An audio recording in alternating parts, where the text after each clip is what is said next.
Hi guys, today I'll be taking a look at a linear switch from Tecware, the Tecware Pearl Teal. Let's get started. Now, before I continue, a disclaimer. These switches were sent to me for review by Tecware. I was not paid to make this review and I did not ask or receive any compensation. Finally, impartiality will always be my top priority when making reviews, including this one. Now, the Tecware Pearl Clear is part of the Pearl lineup, which consists of 4 switches, 2 tactiles and 2 linears. This time around I'll be focusing on the Pearl Teal switches. Now, I have to say that out of the 4 Pearl switches, this is the most standard and least interesting of the lot. There's nothing wrong with that, obviously, but I thought I'd just let you know. Now, in terms of pricing, these will go for $23 per box with 35 switches, and they should be releasing very soon in Singapore, Malaysia and the Philippines. And this is what they look like when disassembled. Feel free to pause the video. Now, let's move on to the switch categories.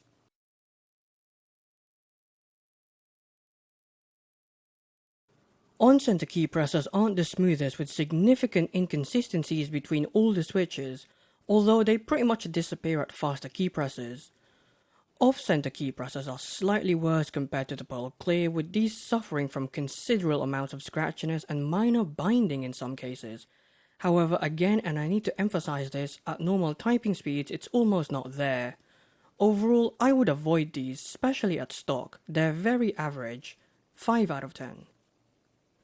Now, according to the manufacturer, these switches have an actuation force of 63 grams at 2 mm.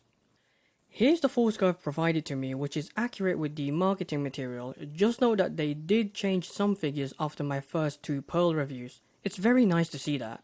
Now, in terms of the actual key feel, they feel exactly like the Pearl Clear switch or very close to the Gatron Black, which again I really enjoyed typing on. Those are great switches.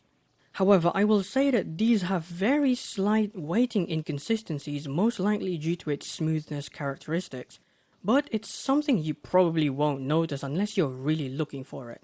Overall, just like the Pearl Clear, or if you're familiar with the Gatron Black, these would be a decent alternative. And as far as linear switches go, the Pearl Teal is very close to my ideal weighting, but I would still like something a little heavier, 8 out of 10. Now, sound is quiet. For the most part, they aren't dampened or silenced by any means, but if you like your switches to be on the quiet side of things, this is a pretty decent option. Other than that, I'd say they're also on the clacky side of things, definitely not thocky, you'd have to modify them for that. 6 out of 10. Now, take a listen and enjoy.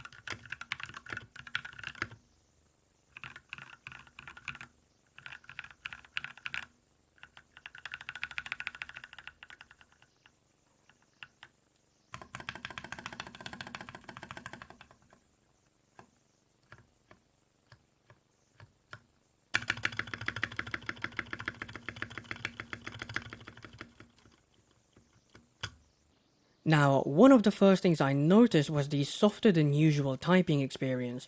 I wouldn't describe it as mushy per se, but I'm sure it's something you'll get used to after a few days, as it's not that different from the usual. Now, just like the Pearl Clear, these aren't the smoothest at slow key presses, but if you're typing at normal speeds, those imperfections almost disappear, and I personally wouldn't worry about them at that point. Additionally, I found the weighting to be pleasant. I would have liked a heavier spring, but just like the Pearl Clear, I can probably get used to these after a while. Overall, they're pretty good as a typing focused switch, just like the Pearl Clear, 8 out of 10. Now with gaming, these are essentially the same as the Pearl Clears, with the exception that these are ever so slightly worse. But before we get to that, I will say the exact same thing I said in my Pearl Clear review, which is to consider these switches if you happen to play faster paced games that require less accuracy regarding keyboard use, like Osu for example. But for anything else, don't bother, and certainly don't bother if you play bullet hell games like I do. Now for the part that's different, there are some instances where you can feel the scratchiness of these switches at medium speed key presses, which is something I didn't feel with the Pearl Clear, so I figured I'd mention it here. And if you're wondering if it's a big difference or not, it's not. Overall, just like the Pearl Clear, if you happen to play fast-paced games, this is a reasonable option given the price. Otherwise, just look elsewhere. 7 out of 10. In conclusion, it's a fairly decent switch on its own, but it's also fairly unremarkable amongst many linear switches currently on the market. The final score for this switch is 34 out of 50 or 68%. Pretty good. And that concludes my Pearl switch reviews. However, next time I'll be taking a look at another linear switch. Until then, take care and goodbye.